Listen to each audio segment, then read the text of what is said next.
नमस्कार विद्यार्थी मित्रांनो. Good evening.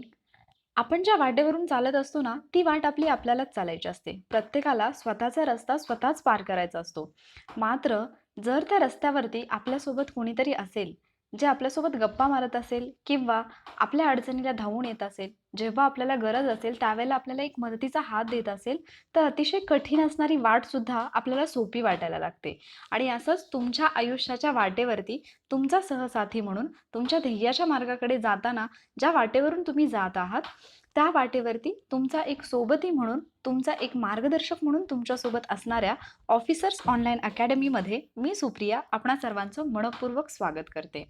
आज आपण जी व्हिडिओ लेक्चर सिरीज सुरू केलेली आहे, संयुक्त पूर्वपरीक्षा गट ब प्रश्नपत्रिका विश्लेषणाची, त्याच्यातील 2018 मध्ये जे प्रश्न विचारलेले होते भूगोल या विषयावरती, तर त्या प्रश्नांचं आपण एक्सप्लेनेशन आजच्या लेक्चरमध्ये पाहणार आहोत. ओके. सो डेली आपण रात्री 9 वाजता भेटत असतो, जिथे तुम्हाला लाईव्ह लेक्चर पाहायला मिळतात आणि तिथे आपण इंटरॅक्ट सुद्धा करतो एकमेकांसोबत. तुमचे काही क्वेश्चन असतील तर ते तुम्ही कमेंट बॉक्समध्ये मेन्शन करतात आणि त्याच्या आन्सर्स मी देत असते. काही विद्यार्थी अजूनही इंटरॅक्शनमध्ये सहभागी होत नाहीयेत, मात्र नो प्रॉब्लेम. काही तसं हे नाहीये. तुम्हाला जर काही डाऊट असेल तर तुम्ही नक्की तसं कमेंट बॉक्समध्ये मेन्शन करा. काही जर क्वेश्चन असतील, जे मी सांगितलेलं आहे ते समजलं नसेल तरी सुद्धा तुम्ही तिथे कमेंट बॉक्समध्ये तसं मेन्शन करू शकता. ओके. त्याचबरोबर जे क्वेश्चन आहेत ते ज्यावेळेला तुम्हाला तुमच्या स्लाईडवरती दिसतात तर तुम्ही कमेंट बॉक्समध्ये त्याचा आन्सर करत जा. जरी आन्सर तुमचं चुकलं तरी सुद्धा त्याच्यामध्ये वाईट वाटून घेण्याचं काहीच कारण नाहीये. त्याचं रिझन म्हणजे तुम्ही इथे चुकलात आणि जर तुमचं इथे बरोबर आलं, म्हणजे इथे जर मी तुम्हाला बरोबर केलं, करेक्ट केलं, तर ऑब्व्हियसली तो प्रश्न लाईफ टाईम तुमचा कधी चुकणार नाही. त्यामुळे इथे तुम्हाला चुकायला 100% चान्स आहे. सो इथे उत्तर देताना अजिबात घाबरू नका. ओके. सो आता भूगोल हा विषय जो आहे, तर त्या भूगोल या विषयाचं महत्त्व मी तुम्हाला आधीही सांगितलेलं आहे, की हा आपल्या एक्झामच्या दृष्टीने असा एक विषय आहे, की जिथे आपण 15 पैकी 15 प्रश्न जे आहेत ते बरोबर सोडवू शकतो आणि 15 मार्क्स आपण सिक्युअर करू शकतो. जे टॉपर्स आहेत त्यांच्याशी जर तुम्ही बोललात तर तुमच्या लक्षात येईल की असे बरेच विद्यार्थी आहेत ज्यांनी भूगोलचे 15च्या 15 प्रश्न जे आहेत ते अटेम्प्टही केलेत आणि त्यांचे बरोबरही आलेत. भूगोलसोबत पॉलिटीमध्येही तो चान्स बऱ्यापैकी आहे की आपण 10च्या 10 क्वेश्चनचे आन्सर जे आहेत ते आपण बरोबर देऊ शकतो. म्हणजे इथेच तुमचा स्कोर जो आहे तो 25 होतो आणि मग उरलेले जे सब्जेक्ट आहेत त्याच्यातून जे वरचे मार्क्स तुम्हाला आवश्यक आहेत ते तुम्ही घेऊ शकता. त्यामुळे भूगोल हा विषय जो आहे तो आपण अभ्यासात नक्कीच म्हणजे त्याला आपण थोडं महत्त्व द्यायला पाहिजे. ओके. सो आज आपण 2018 मध्ये आयोगाने संयुक्त पूर्वपरीक्षा गट ब मध्ये जे भूगोल या विषयावर प्रश्न विचारले होते ते प्रश्न पाहणार आहोत. तुम्ही या इंटरॅक्शनमध्ये प्लीज सहभागी व्हा. म्हणजे जास्तीत जास्त तुम्ही आन्सर्स द्यायचा प्रयत्न करा. त्याच्यातून काय होईल की बाकीची जी इन्फॉर्मेशन आहे तीही तुम्हाला मिळेल आणि जरी तुमचं आन्सर चुकलं तरी तिथे तुम्हाला लगेच सांगितलं गेल्यामुळे तुमचं लगेच ते लक्षामध्ये राहून जाईल. ओके. आता या आजच्या लेक्चरचा पहिला प्रश्न आहे, महाराष्ट्राचे एकूण भौगोलिक क्षेत्र किती आहे? अतिशय सोपा प्रश्न, फॅक्च्युअल डाटा आहे. मात्र असा प्रश्न आपण एक्सपेक्ट नक्कीच करू शकतो, कारण मागे जो आपण एक पेपर पाहिला होता त्याच्यामध्येही आपण महाराष्ट्राचं क्षेत्रफळ पाहिलं होतं आणि पुन्हा एकदा आपल्याला तसाच प्रश्न आलेला आहे. ओके. तर इथे मात्र एक आहे की चौरस किलोमीटरमध्ये न देता इथे हेक्टरमध्ये दिलेलं आहे. ओके. लाख हेक्टरमध्ये दिलेलं आहे.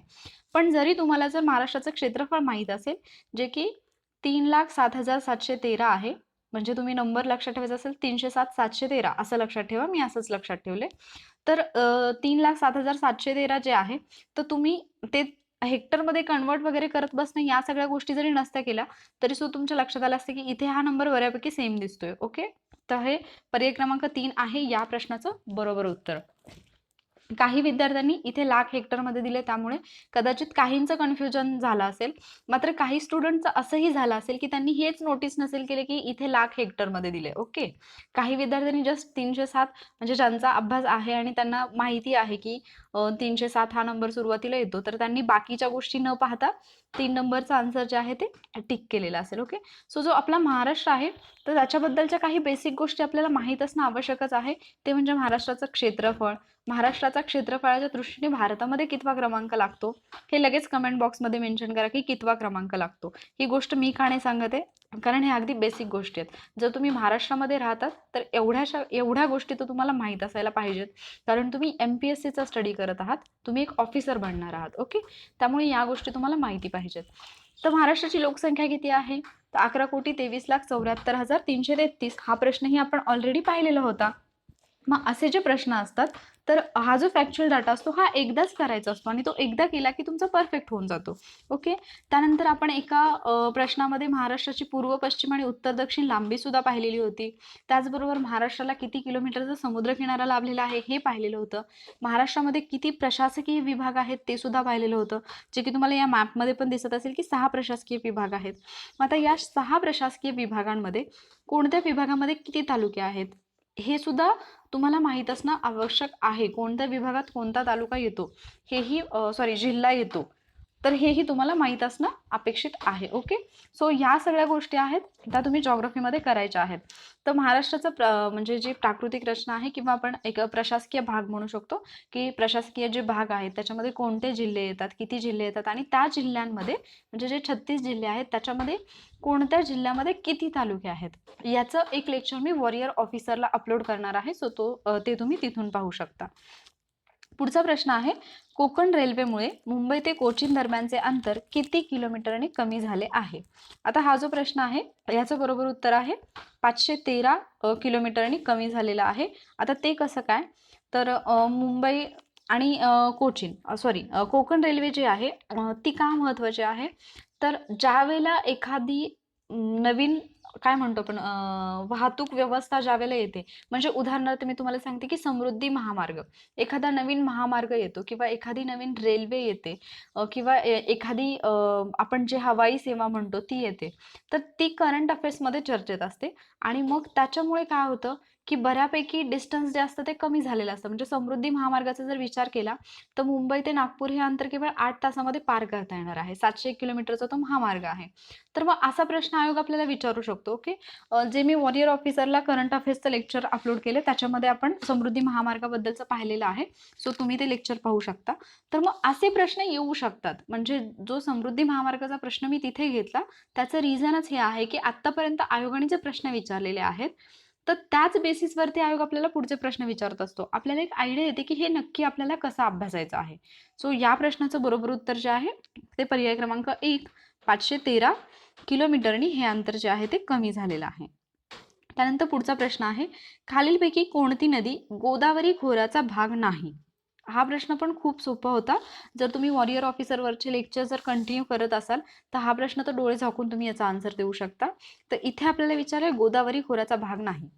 जर तुम्ही पाठीमागचा पेपर बघितला असेल म्हणजे 2019चं एक्सप्लेनेशन, तर तिथे सुद्धा गोदावरी नदी खोऱ्यावरती एक प्रश्न आलेला होता. ओके. म्हणजे या गोष्टी लक्षात घ्या की सेम प्रश्न जे आहेत ते बऱ्यापैकी रिपीट होत असतात. म्हणजे आता इथे आपण नदी प्रणालीमध्ये गोदावरी नदीवरचा प्रश्न पाहतोय तर अगोदर पण येऊन गेलाय. म्हणजे आता गोदावरी नदी खोरं आपल्यासाठी का महत्वाचं आहे, कारण महाराष्ट्राचा 49% भाग जो आहे तो या गोदावरी नदीच्या खोऱ्याने व्यापलेला आहे. मग याच्यावरती क्वेश्चन तर आपण एक्सपेक्ट नक्कीच करू शकतो. सो या प्रश्नाचं जे बरोबर उत्तर आहे ते आहे पर्याय क्रमांक 4, भातसा. भातसा जी आहे ती गोदावरी ची उपनदी वगैरे नाहीये किंवा ती पठारावरची नदी नाहीये, तर भातसा ही एक कोकणातील नदी आहे. ओके. आता कोकणातील नद्या जस्ट आता इथे आलाय टॉपिक म्हणून मी तुम्हाला सांगते की कोकणातील नद्या जो आहे किंवा कोकणातील नदी प्रणाली हा घटक जो आहे तो सुद्धा आयोगाचा फेवरेट आहे आणि त्याच्यामध्ये आयोग आपल्याला नद्यांचा उत्तरेकडून दक्षिणेकडे क्रम लावा किंवा उत्तर कोकण, मध्य कोकण आणि दक्षिण कोकणातील नद्या ज्या आहेत त्यांचा क्रम कोणता, कोणत्या जिल्ह्यातून कोणती नदी वाहते किंवा सगळ्यात महत्त्वाचं म्हणजे नद्यांवरती कोणत्या खाड्या आहेत, हा सुद्धा आयोगाचा एक फेवरेट टॉपिक आहे आणि याच्यावरती आयोगाने प्रश्न विचारलेले आहेत. सो जर ते आपण एकदाच परफेक्ट केलं ना तर मग आपल्याला तेच घटक पुन्हा पुन्हा रिवाइज करण्याची गरज नाही भासत. सो वॉरियर ऑफिसरवरती याचं सुद्धा एक लेक्चर आहे आणि ते खूप छान ट्रिकच्या माध्यमातून मी दिलेलं आहे. तर तिथे तुम्हाला कोकणातील नद्या ज्या आहेत त्यांचा उत्तर ते दक्षिण क्रम कसा लक्षात ठेवायचा याची खूप सुंदर अशी ट्रिक आहे जी की तुम्ही चालत बोलत सुद्धा पाठ करू शकता. आणि त्यानंतर कोकणातील नद्यांवरती ज्या खाड्या आहेत तर त्या खाड्यांची सुद्धा मी एक ट्रिक टाकलेली आहे, तर तो व्हिडिओ सुद्धा तुम्ही नक्की पहा, कारण त्यामुळे तुम्हाला इथे जो प्रश्न आलेला आहे असे जे प्रश्न तुम्हाला पुढे आयोगात विचारले जातील ते प्रश्न तुम्हाला अतिशय सोपे जातील. ओके. तर आता कोणती नदी गोदावरी खोऱ्याचा भाग नाही हे तर आपल्याला समजलं. मग ज्या बाकीच्या नद्या आहेत तेरणा, प्रवरा आणि मांजरा या गोदावरी नदीच्या खोऱ्याचाच भाग येतात. ओके. सो आपल्याला ज्यावेळेला आपण नदी प्रणाली करत आहोत तर मग त्या नदीच्या उपनद्या माहीत असणं आवश्यक आहे. त्या नदीखोऱ्याने कोणत्या जिल्ह्यांचा म्हणजे किती जिल्ह्यांचा प्रदेश व्यापलेला आहे हे माहिती पाहिजे, किंवा नदीखोऱ्यांचा चढता उतरता क्रमही आपल्याला ॲटलिस्ट थोडीफार बेसिक आपल्याला तिथे माहिती असणं आवश्यक आहे. त्याचबरोबर एकदा आपल्याला गोदावरी नदीखोऱ्याचा आकार जो आहे तो सुद्धा आयोगाने विचारलेला आहे, तर तो तुम्हाला इथे स्लाइडमध्ये दिसत असेल. त्यानंतर पुढचा प्रश्न आहे, कोणते गुजरात राज्यातील प्रमुख बंदर आहे? आता इथे 3 बंदरांची नावं दिलेली आहेत आणि त्याच्यापैकी गुजरात राज्यातील कोणतं आहे असे विचारले. आता हा तर खूपच सोपा प्रश्न होता. तर याचं बरोबर उत्तर आहे पर्याय क्रमांक 1 कांडला. हे सगळ्यांना माहीत असेल. कोचीन तर इकडे नाहीच आहे. मांडवी पण गुजरातमध्ये गुजरात हे मांडवी हे गुजरातमधील महत्त्वाचं बंदर किंवा प्रमुख बंदर नाहीये.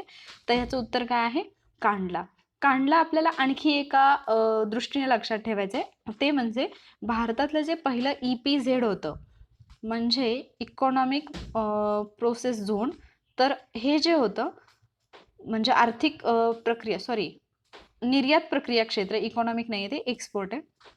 तर निर्यात प्रक्रिया क्षेत्र जे होतं भारतातील पहिलं, तर ते सुद्धा कांडला या ठिकाणीच सुरू करण्यात आलं होतं आणि त्यामुळे आपल्याला कांडला हे बंदर लक्षात ठेवायचं आहे. आणि रिसेंटली 2018ला if I am not wrong त्याचं नामांतर दीनदयाळ उपाध्याय पोर्ट असं सुद्धा करण्यात आलेलं आहे. आणि मग त्यावेळेला ते चर्चेमध्ये असल्यामुळे असा प्रश्न आला. मग जर तुम्ही समजा जस्ट तुम्ही न्यूज जरी पाहत असाल तरी सुद्धा असे प्रश्न तुम्हाला इझिली सुटू शकतात. त्यानंतर पुढचं जे आहे, जागतिक वारसा शिल्पस्थानात कोणत्या लेणीची नोंद केलेली आहे?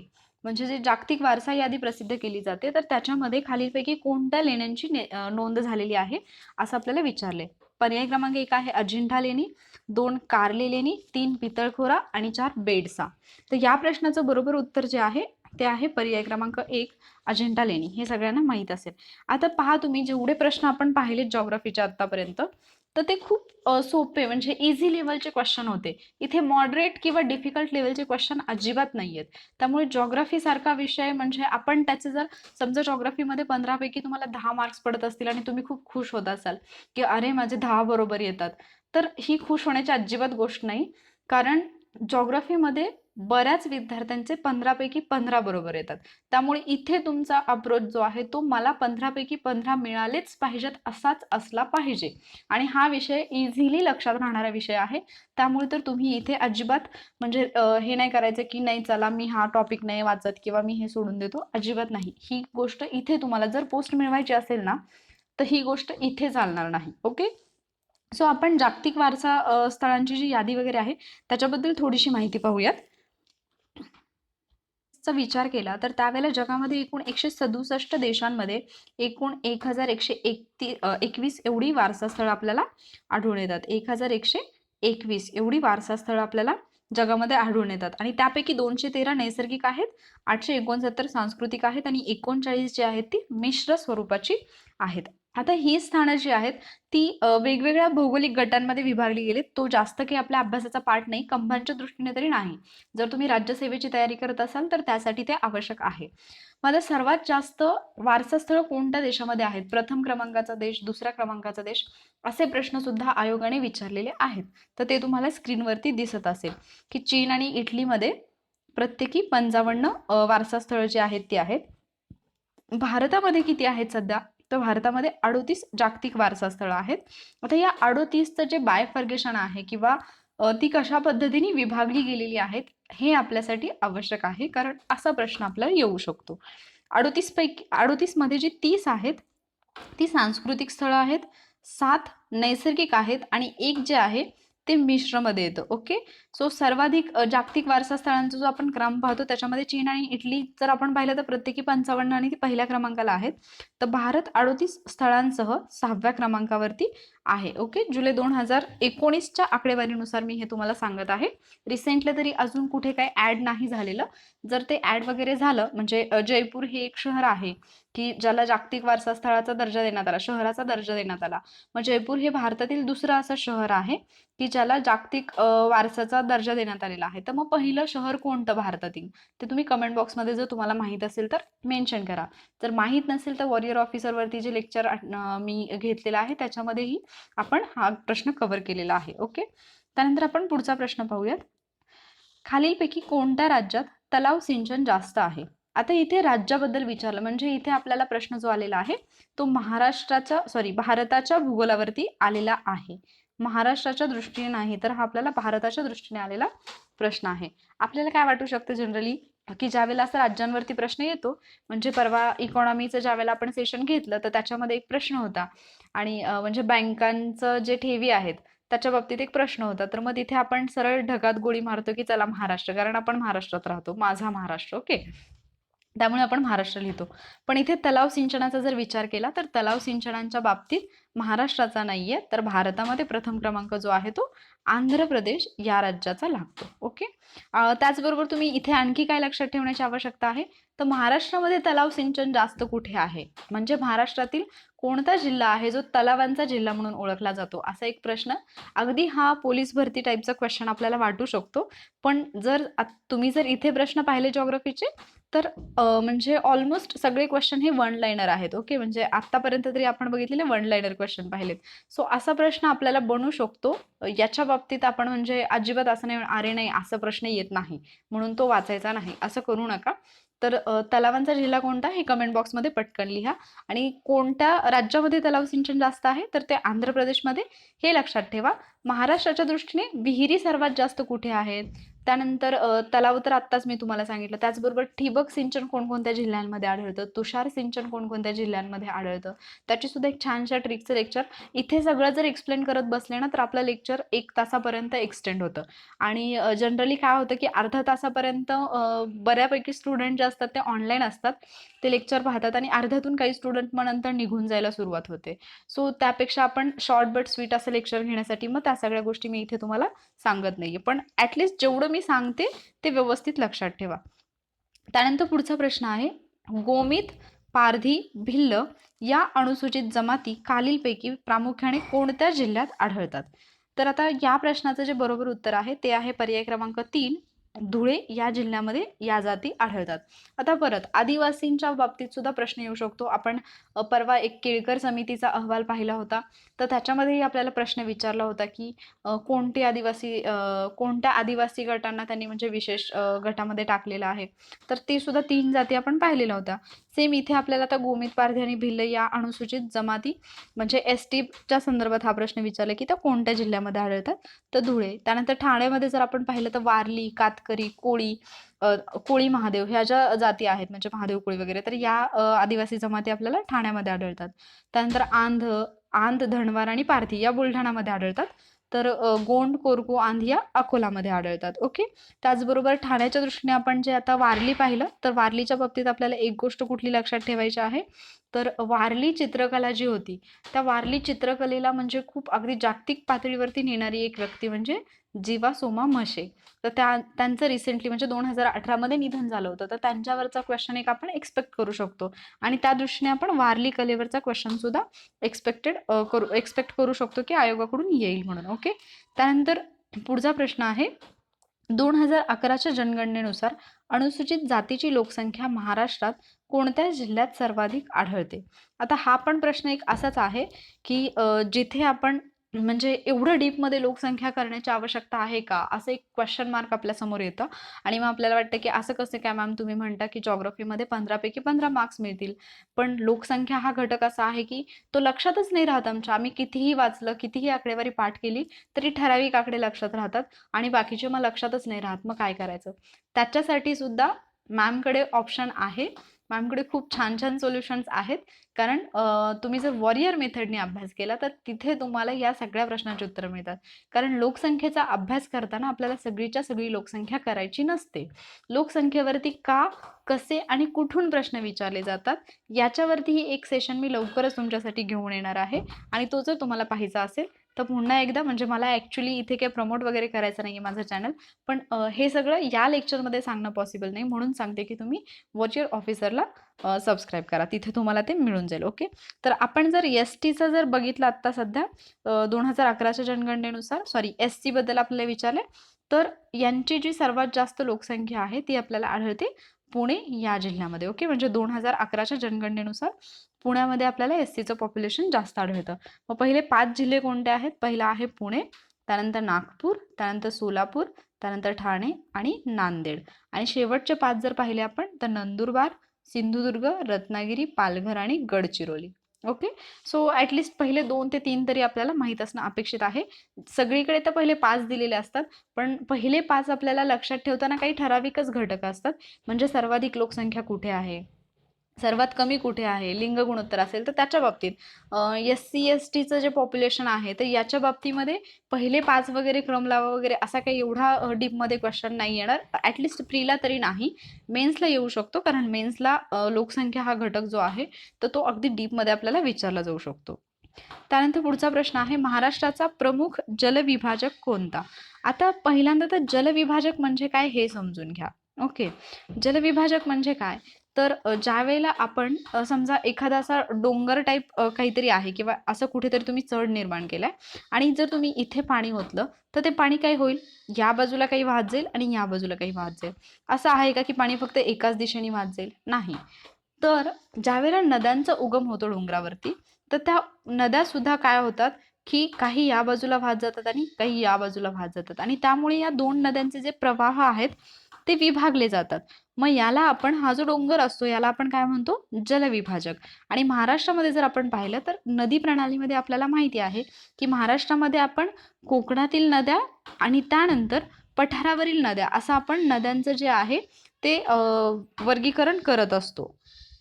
मग हे वर्गीकरण करताना आपण नक्की कोणता घटक विचारात घेतलेला असतो, तर तो घटक जो असतो तो म्हणजे की कोणत्या गोष्टीमुळे या नद्यांचे 2 वेगळ्या दिशेला जाणारे प्रवाह निर्माण झालेले आहेत हे आपण पाहिलेलं असतं. तर महाराष्ट्रामध्ये आपल्याला इथे पश्चिम घाट नावाची एक डोंगर रांग आढळते. ॲक्च्युली ती पूर्ण भारतामध्ये आहे, पण महाराष्ट्रामध्येही आपल्याला तिचा भाग आढळतो. तर तो जो पश्चिम घाट आहे त्याला सह्याद्री म्हटलं जातं. महाराष्ट्रामध्ये बेसिकली सह्याद्री म्हणून ओळखलं जातं. तर तो सह्याद्री जो आहे तो महाराष्ट्रातला प्रमुख असा जलविभाजक आहे. निलगिरी तर महाराष्ट्रामध्ये नाहीये, अरवली महाराष्ट्रामध्ये नाहीये आणि जर सातपुडा पाहिलं तर ती महाराष्ट्रामध्ये आहे, पण महाराष्ट्राच्या उत्तर सीमा ती फक्त निश्चित करते. नंदुरबार आणि अमरावती या जिल्ह्यांमध्ये आपल्याला तिचा विस्तार आढळतो सातपुडा पर्वतरांगेचा. सो ती तर आपली जलविभाजक नाही बनू शकत. आपल्याकडे ज्या नद्या विभागल्या गेलेल्या आहेत त्या पूर्व वाहिनी आणि पश्चिम वाहिनी अशा पद्धतीने त्या विभागल्या गेलेल्या आहेत. मग आता या ज्या नद्या आहेत त्या कोणत्या जलविभाजकामुळे या दिशेने वाहतात, तर सह्याद्री पर्वत हे असेल त्याचं बरोबर उत्तर. त्यानंतर पुढचा प्रश्न आहे, महाराष्ट्रातील पहिली अणुभट्टी कोणत्या नावाने ओळखली जाते? या प्रश्नाचं बरोबर उत्तर सगळ्यांना माहीत असेल, हा अगदी फॅक्च्युअल असा क्वेश्चन आहे. तर या प्रश्नाचं बरोबर उत्तर आहे पर्याय क्रमांक 4 अप्सरा. ओके. तर आता अप्सरा जी आहे ती सगळ्यात पहिल्यांदा 4 ऑगस्ट 1956 मध्ये देशाच्या सेवेमध्ये दाखल झालेली होती आणि अप्सरा ही महाराष्ट्रातीलच नाही तर आशियातील पहिली अणुभट्टी आहे, हे लक्षात ठेवा. ओके. आणि पंडित नेहरूंनी तिला अप्सरा हे नाव दिलेलं होतं. 1956 मध्ये तिची स्थापना झाली. त्याचबरोबर ऑप्शनमध्ये ज्या दुसऱ्या दिलेल्या आहेत, सायरस असेल, ध्रुव असेल, पौर्णिमा असेल, तर सायरस पण 1954ला ॲक्च्युली तिचं सगळं परमिशन वगैरे मिळाली होती, पण 1960ला ती कार्यरत झालेली आहे आणि पौर्णिमा 1972ला. त्यानंतर पुढचा प्रश्न आहे, जोड्या लावा जिल्हा आणि तालुका असा हा प्रश्न आहे. तर जिल्हा आणि तालुके करताना आणखी एक काळजी आपल्याला घ्यायची आहे की बऱ्याचदा आयोग काय करतो आपल्याला की कोणत्या जिल्ह्यामध्ये म्हणजे बऱ्याचदा काय होतं की 2 तालुके सेम नावाचे असतात आणि ते वेगवेगळ्या जिल्ह्यांमध्ये असतात. For example Karjat. तर असे काही तालुके आहेत, म्हणजे तुमच्याकडे गावं पण अशी असतील की तुमच्या जवळचं एखादं गाव आहे त्याचंही नाव तेच आहे आणि नंतर दुसरं एखादं नाव आहे, म्हणजे दुसऱ्या ठिकाणी पण त्याच नावाचं गाव आहे असं तुम्ही पाहिलं असेल. तर असे तालुके जे असतात सेम नावाचे, तर मग याच्यावरती आयोग आपल्याला प्रश्न विचारतो की समजा एकच नाव आहे तालुक्याचं, मात्र तो तालुका 2 वेगवेगळ्या जिल्ह्यांमध्ये आढळतो, म्हणजे सेम नावाचा तालुका, 2 वेगळे तालुके असतील पण नाव मात्र सेम असेल, असे प्रश्न आयोगाने विचारलेले आहेत. इथे मात्र आपल्याला काय केले की थोडेफार सिमिलर असणारे असे विचारलेले आहेत. एक्झॅक्टली नाही विचारले की म्हणजे कोणत्या 2 जिल्ह्यांमध्ये ह्या नावाचा तालुका आढळतो असं नाही विचारलं. पण मग हे जे आहेत प्रश्न असे, तर याच्यामध्ये पण तुम्हाला समजलं पाहिजे की मग सगळेच्या सगळे तालुके लक्षात ठेवायचे का, तर नाही, काही ठराविक तालुके तुम्हाला लक्षात ठेवणं अपेक्षित असतं आणि तेही तुम्ही ट्रिक्सच्या माध्यमातून लक्षात ठेवू शकता. सो इथे जे आहे नांदेडमध्ये जर आपण पाहिलं तर नांदेडमध्ये भोकर हा तालुका आढळतो, जालनामध्ये भोकरदन, त्यानंतर बुलढाणामध्ये संग्रामपूर आणि यवतमाळमध्ये उमरखेड. ओके. सो आपलं या प्रश्नाचं जे बरोबर उत्तर आहे ते आहे पर्याय क्रमांक 4. त्यानंतर पुढचा प्रश्न आहे, महाराष्ट्रात डोलोमाइटचे साठे कोणत्या जिल्ह्यात आढळतात? आता खनिज संपत्ती हा एक असा घटक की ज्याच्यावरती आपण म्हणजे प्रत्येक वर्षी प्रश्न आपल्याला पाहायला मिळतात आणि हे हातातले मार्क्स असतात. हे जाऊन म्हणजे हे मार्क्स जाऊ देणं म्हणजे शुद्ध मूर्खपणा आहे असं मला वाटतं वैयक्तिकपणे. तर महाराष्ट्रातील खनिज संपत्ती याच्या सुद्धा सगळी खनिजं म्हणजे डोलोमाइट असेल, मॅंगनीज असेल, बॉक्साईट आहे, लोह खनिज आहे, ही सगळी खनिजं जी आहेत ती कशा पद्धतीने लक्षात ठेवायची, कोणत्या जिल्ह्यामध्ये आढळतात हे कसं लक्षात ठेवायचं, याचाही ट्रिकचा एक व्हिडिओ मी वॉरियर ऑफिसरला अपलोड केलेला आहे. तर तो तुम्ही पाहून घ्या. इथे आपल्याला विचारले डोलोमाइटचे साठे कोणत्या जिल्ह्यात आढळतात. तर डोलोमाइटचे साठे जे आहेत ते आपल्याला यवतमाळ आणि रत्नागिरी या जिल्ह्यामध्ये आढळतात. पर्याय क्रमांक 4 हे आहे आपलं या प्रश्नाचं बरोबर उत्तर. ओके, यवतमाळ आणि रत्नागिरी या जिल्ह्यामध्ये आढळतात. एक शॉर्ट अशी ट्रिक मी तुम्हाला सांगते. डोलत नाचत येतो चंदू गडावर. डोलत नाचत येतो चंदू गडावर. येतो चंदू गडावर. आता इथे डोलत म्हणजे डोलोमाइट, ना म्हणजे नागपूर, येतो मधला ये म्हणजे यवतमाळ, चंदू म्हणजे चंद्रपूर, गड म्हणजे गडचिरोली आणि र म्हणजे रत्नागिरी. डोलत नाचत येतो चंदू गडावर. अगदी सोपं आहे. आता खनिजांच्या बऱ्याचशा ट्रिक तुम्हाला दुसऱ्या चॅनल्सवरतीही पाहायला मिळतील, पण त्या ट्रिकमध्ये आणि ह्या ट्रिकमध्ये हा डिफरन्स आहे की तिथे तुम्हाला फक्त जिल्ह्यांच्या नावाची ट्रिक मिळते आणि मग तुम्ही काय करता की त्या ट्रिक्स पाठ करत बसता आणि होतं काय की नंतर जेव्हा आपल्याला प्रश्न येतो एक्झाममध्ये तेव्हा आपण कुठल्या खनिजाचे कोणत्या जिल्ह्याची ट्रिक आहे हेच विसरून जातो. म्हणजे ट्रिक्स सगळ्या पाठ असतात, पण कोणती ट्रिक कुठे वापरायची हेच आपल्याला तिथे आठवत नाही आणि मग इथे आपला प्रश्न चुकण्याची दाट शक्यता असते. मग अशा चुका होऊ नये म्हणून माझ्या ज्या ट्रिक्स आहेत त्या ट्रिक्समध्ये मी तुम्हाला त्या खनिजाचं नावही तिथेच येतं आणि त्याचबरोबर जिल्ह्यांची नावंही तिथेच येतात. त्यामुळे फायदा काय होतो की आपल्याला कसाही प्रश्न विचारला तरी मग आपण तिथे कन्फ्यूज होत नाही, कारण आपल्याला खनिज आणि जिल्ह्यांची नावं ॲट अ टाइम आठवत असतात. ओके, सो ही जी ट्रिक आहे तो व्हिडिओ जर तुम्हाला पाहायचा असेल तर वॉरियर ऑफिसरवरती तुम्ही पाहू शकता. त्यानंतर पुढचा प्रश्न आहे, कोणता महाराष्ट्रातील पहिला पर्यटन जिल्हा आहे? या प्रश्नाचं बरोबर उत्तर आहे, हा पण एक फॅक्च्युअल क्वेश्चन आहे. या प्रश्नाचं बरोबर उत्तर आहे सिंधुदुर्ग. त्याला पहिला टुरिझम डिस्ट्रिक्ट म्हणून मान्यता मिळालेली आहे. तर हा जो जिल्हा आहे, आता हा लक्षात ठेवताना बऱ्याच मुलांचं ह्याच्यामध्ये कन्फ्युजन होतं की सिंधुदुर्ग आहे की औरंगाबाद आहे. तर पहिला जर विचारला आपल्याला तर तो सिंधुदुर्गच आहे, लक्षात ठेवा. आता सिंधुदुर्गाला का मिळाला असेल हा दर्जा? कॉमन सेन्स आहे की तिथे समुद्रकिनारा आहे. त्यानंतर हा प्रदेश जो आहे तो अगदी साधन संपत्तीने सुद्धा समृद्ध असा प्रदेश आहे. तिथे जलदुर्ग पाहायला मिळतात, गिरिदुर्ग पाहायला मिळतात, म्हणजे आय थिंक काहीतरी 34 पेक्षा पण जास्त तिथे किल्ले आहेत. मग असं जर वातावरण असेल तर अर्थातच पर्यटनासाठी सर्वात म्हणजे बेस्ट असं ते ठिकाण असेल. आणि आपण अगोदर पण पाहिलं की म्हणजे कोकणाकडे जे काल आपल्याला एक प्रश्न आला होता की शाश्वत विकासाच्या दृष्टीने किंवा शाश्वत असे कोणते उद्योग तिथे आहेत, तर तिथे आपण पर्यटन सुद्धा पाहिलेलं होतं आणि त्याचे रिझन देताना पण मी तुम्हाला सांगितलं होतं की पर्यटनासाठी हा भाग कशा पद्धतीने अनुकूल आहे ते. सो या प्रश्नाचं बरोबर उत्तर आहे सिंधुदुर्ग. त्यानंतर पुढचा प्रश्न आहे, जालना जिल्ह्याच्या सीमा खालीलपैकी कोणत्या जिल्ह्यांशी जोडल्या आहेत? आता हा खूपच डीपमध्ये आलेला प्रश्न आहे. असे प्रश्न मेन्सला तर हमखास येतात. ओके, आणि मी तुम्हाला आधीही सांगितलं की आपण 2-2, 3-3 वर्ष फक्त प्रीची तयारी करण्यातच घालवतो. आपल्याला हेच नाही कळत की आपल्याला एक्झॅक्टली करायचंय काय. एक गोष्ट लक्षात घ्या की तुम्हाला जी पोस्ट मिळणार आहे, जो पण तुमचा रँक येणार आहे तो मेन्सच्या मार्क्सवरती येतो. तो तुमच्या प्रीच्या मार्क्सवरती येत नाही. येतो कशावरती? मेन्सच्या मार्क्सवरती. आपल्याला प्री फक्त क्वालिफाय व्हायची असते मेन्स देण्यासाठी आणि आपण काय करतो की त्याचीच तयारी 2-2 वर्ष करतो आणि त्यामुळे आपण प्रीही क्वालिफाय होत नाही आणि मेन्सकडे तर जातच नाही. पण जर समजा तुम्ही प्री क्वालिफाय झालातच 2 वर्षाचा अभ्यास करून, तर त्यावेळेला तुमचा मेन्सचा अभ्यास नसतो आणि त्यामुळे पुन्हा 1 वर्ष तुम्हाला म्हणजे परत एकदा तुम्हाला प्री देऊन परत एकदा मेन्स द्यावी लागते. सो असं होऊ नये म्हणून तुम्हाला काय करायचं आहे, प्री आणि मेन्स दोन्हीचा जेवढा तुम्हाला सोबत अभ्यास करता येईल तेवढा तुम्ही अभ्यास करायला पाहिजे.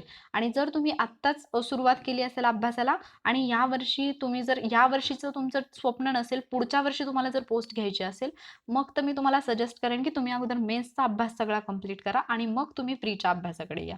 ओके, सो असे प्रश्न जे आहेत ते एवढ्या डीपमध्ये प्रीला सुद्धा विचारायला आयोगाने सुरुवात केलेली आहे. त्यामुळे जर तुम्ही मेन्सचा अभ्यास करणं हा अप्रोच ठेवला तर मग तुम्हाला प्री सुद्धा खूप सोपी जाऊ शकते. मग आता इथे आपल्याला स्पेसिफिक जालना या जिल्ह्याबद्दल विचारलेलं आहे. तर पहिल्यांदा आपण मॅपमध्ये पाहूयात की जालना या जिल्ह्यासोबत कोणत्या जिल्ह्यांच्या सीमा इथे आपल्याला लागलेल्या दिसतात.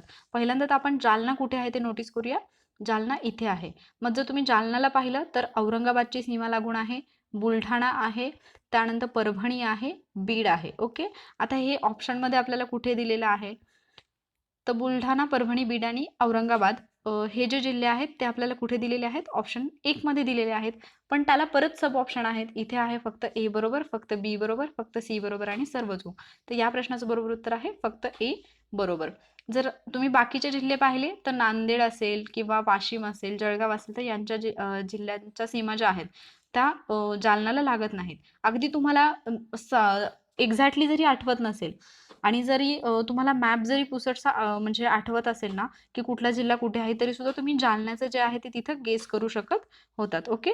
त्यामुळे या प्रश्नाचं बरोबर उत्तर जे आहे ते पर्याय क्रमांक 1 आहे. आय होप की आजचं लेक्चर जे आहे ते तुम्हाला समजलं असेल. तुमचा जो अभ्यास आहे त्याच्यामध्ये ऑफिसर्स ऑनलाईन अकॅडमीने जो हा प्रकल्प राबवलेला आहे त्याचा तुम्हाला नक्कीच फायदा होत असेल. असेच आणखी लेक्चर्स तुम्हाला हवे असतील तर जे आजचं लेक्चर आहे त्याला लाईक करायला विसरू नका. तुमच्या फ्रेंड्ससोबत हे लेक्चर शेअर करा आणि चॅनलला सबस्क्राईब करायला विसरू नका. तुम्ही जेवढं जास्त कोऑपरेट कराल किंवा तुम्ही जेवढं इंटरॅक्टिव्ह सेशन बनवाल, हे तुम्ही जेवढं तुमचं जास्त या सेशनमध्ये तुम्ही कम्युनिकेट कराल तेवढं तुम्हाला जास्त फायदा होईल. आणि तुम्हाला कोणता कंटेंट हवा आहे किंवा कोणता विषय जो आहे तो तुम्हाला अवघड जातो याची एक कल्पना आम्हालाही येते आणि आम्ही त्या दृष्टीने प्रयत्न करत असतो. म्हणजे त्या दृष्टीने नवीन नवीन लेक्चर मी तुमच्यासाठी घेऊन येऊ शकते. त्याचबरोबर तुम्ही मला वॉरियर ऑफिसर या यूट्यूब चॅनलवरती फॉलो करू शकता. तिथेही तुम्हाला ट्रिक्सचे व्हिडिओ आणि बाकी सिलेबसशी रिलेटेड भरपूर महत्त्वाची माहिती तिथेही मिळेल. So stay safe, keep studying. Thank you.